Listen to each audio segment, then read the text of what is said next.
ಇದ್ದಾಗ ನೋಡಲಿಲ್ಲ, ಸತ್ತಾಗ ಹೊರಲಿಲ್ಲ.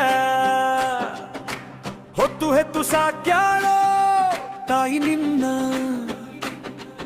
ಅವಳೊಂದೇ ನಿಟ್ಟುಸಿರು ನೀನೇ ಆಗಿದ್ರು. ಅವಳನ್ನ ತೀರಿಸೋದು ಯಾವಾಗ ನೀನ? 9 ತಿಂಗಳು ಹೊತ್ತು ಹೆತ್ತು ಸಾಕಿ ಬೆಳೆಸಿದ ತಾಯಿ ನೆನಪಿಲ್ಲೆನೋ ನೀನ.